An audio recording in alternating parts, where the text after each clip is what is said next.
কিশোরগঞ্জের ঐতিহাসিক পাগলা মসজিদে বরাবরই মেলে বস্তাভর্তি টাকা। তবে এবার অতীতের সকল রেকর্ড ভেঙে মসজিদের দানবাক্সে পাওয়া গেল পাগলদের লেখা বস্তাভর্তি চিঠি।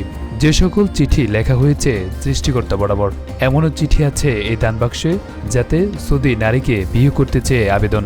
এছাড়াও পাগলা মসজিদে দানবাক্সে পাওয়া গেল এমন চিঠি যার ভাষা রীতিমতো হতবাক করবে যে কোনো সুস্থ মস্তিষ্কের মানুষকেও, যাতে লেখা রয়েছে, মহান আল্লাহ তুমি তাকে আমার করে দাও, আমি যেন তাকে বিবাহ করতে পারি, সুম্মা আমিন। ইতিমধ্যেই এসব চিঠি ঘুরে বেড়াচ্ছে সামাজিক যোগাযোগ মাধ্যমেও। টাকা পয়সা, সোনা রূপা, বৈদেশিক মুদ্রা ছাড়াও অনেক ধরনের চিঠি পাওয়া যায় এই পাগলা মসজিদে, যা রীতিমতো আল্লাহকে উদ্দেশ্য করে পাগলা মসজিদের দানবাক্সে ফেলে রাখেন সাধারণ মানুষ।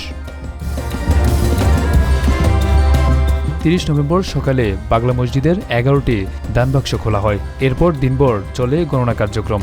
সেখানে পাওয়া গেছে বেশ কিছু চিঠি। পাগলা মসজিদের দানবাক্সে রয়েছে সুন্দর ও চিকন হতে চেয়ে আকুতিময় চিঠি।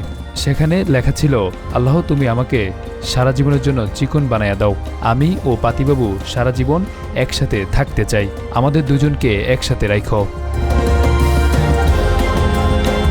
এছাড়া অন্য চিঠিতে রয়েছে, আল্লাহ তুমি ঠাকুমার ঝুলি কার্টুনে যেরকম পুকুর ছিল সেরকম জাদুর পুকুরে সন্ধান দাও, যাতে আমি ওই পুকুরে ডুব দিয়ে সুন্দর হতে পারি।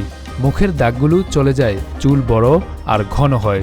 চিঠিতে আরও লেখা রয়েছে, আল্লাহ আমাদের সবাইকে বড় হজ করার ব্যবস্থা করে দিও, আমি আর আমার পাতিবাবু যাতে 2 বার অন্তত বড় হজ করতে পারি। আমি একটু সুন্দর হলেই কেউ না কেউ নজর দিয়ে দেয়, আল্লাহ এরকম যাতে না হয় তা দেখো। Arafat Hossain, GTV news.